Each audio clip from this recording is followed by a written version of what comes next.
اوہو، ایسا لگتا ہے کہ سمسون بڑے غصے میں ہے۔ کیا ہوا؟ کیا آپ کو یاد ہے کہ شادی کی ضیافت کے بعد سمسون اپنے والدین کے ساتھ اپنے گھر واپس چلا گیا؟ پھر کچھ عرصے کے بعد وہ اپنی بیوی کے گھر واپس گیا۔ اس کی بیوی کا باپ وہاں تھا۔ اس نے سمسون کو اندر جانے سے منع کر کے اس سے کہا، نہیں، تم اندر نہیں آ سکتے۔ میں نے اپنی بیٹی کی شادی کسی اور سے کر دی ہے، کیونکہ میں نے سوچا کہ اسی دن تم بڑے غصے میں اسے چھوڑ کر چلے گئے تھے، لیکن میری ایک اور بیٹی ہے، اس سے شادی کرو۔ اس بات سے سمسون کو سخت غصہ آیا۔ سمسون ان فلسطینیوں سے بدلہ لینا چاہتا تھا، سو اس نے جا کر 300 لومڑیاں پکڑی اور مشلیں لیں اور دم سے دم ملائی اور دو دو دموں کے بیچ میں ایک ایک مشل باندھی۔ پھر اس نے مشلوں کو آگ لگا کر لومڑیوں کو فلسطینیوں کے کھڑے کھیتوں میں چھوڑ دیا۔ کتنا بڑا نقصان ہوا! پولیوں اور تیار فصلوں دونوں، بلکہ زیتون کے باغوں کو بھی جلا دیا گیا۔ کھیتوں کے مالکوں نے پوچھا، کس نے یہ کام کیا؟ جب ان کو بتایا گیا کہ سمسون نے کیا تھا اور کہ اس نے کس وجہ سے یہ کیا، تو پھر وہ سمسون کی بیوی کے گھر گئے اور گھر کو آگ سے جلا دیا۔ سو سمسون کی بیوی اور اس کا باپ مر گئے۔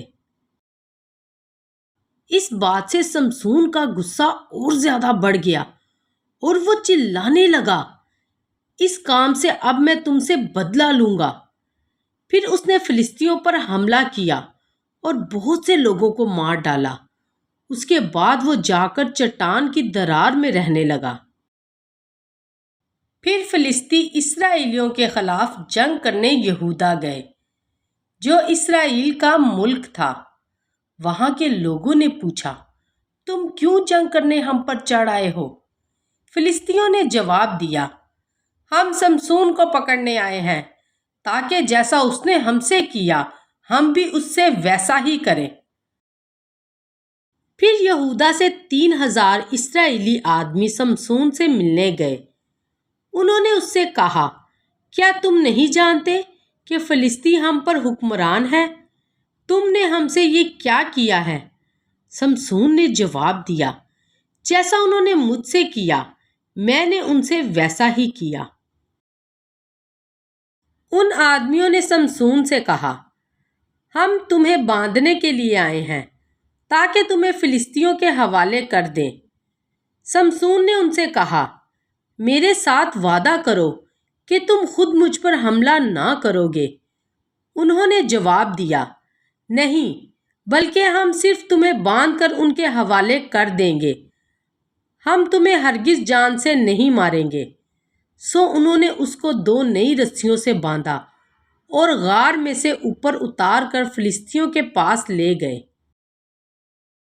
جب فلسطینیوں نے بندھے ہوئے سمسون کو آتے دیکھا تو وہ خوشی سے للکارنے لگے، اب ان کا بڑا دشمن ان کے قبضے میں تھا۔ لیکن اس وقت خداوند نے سمسون کو اتنی زیادہ طاقت دی کہ اس نے آسانی سے رسیوں کو توڑ دیا اور وہ اس کے ہاتھوں پر سے اتر گئیں۔ پھر سمسون نے مرے ہوئے گدھے کے جبڑے کی ہڈی اپنے ہاتھ میں لی اور اس کے ساتھ 1000 آدمیوں کو مار ڈالا۔ اس نے بڑے فخر سے کہا، گدھے کے جبڑے کی ہڈی سے میں نے 1000 آدمیوں کو مارا۔ لیکن ذرا ٹھہریں، کس نے اس کو ایسا کرنے کی طاقت بخشی؟ خداوند نے۔ سمسون کو یہ ضروری بات سیکھنی تھی کہ اپنی طاقت سے وہ کچھ بھی نہیں کر سکتا۔ فلسطینیوں پر فتح پانے کے بعد اس کو بے حد پیاس لگی، لیکن کہیں سے پانی نہیں ملا۔ پھر اس نے خداوند کو پکار کر کہا، اے خداوند، تو نے اپنے بندے کے ہاتھ سے اپنے بندے کو یہ بڑی فتح بخشی، کیا اب میں پیاس سے مر جاؤں اور اپنے دشمنوں کے ہاتھ میں پڑوں؟ خدا نے سمسون کی دعا سنی اور اس کا جواب دیا۔ اس نے ایک گڑھے کو چاک کر دیا اور اس میں سے پانی نکلا۔ پانی پینے کے بعد شمشون کی جان میں جان آ گئی اور وہ تازہ دم ہو گیا۔ جی ہاں، اس نے سیکھ لیا کہ خداوند کے بغیر وہ کچھ نہیں کر سکتا۔ یہ بات ہمارے لیے بھی سچ ہے۔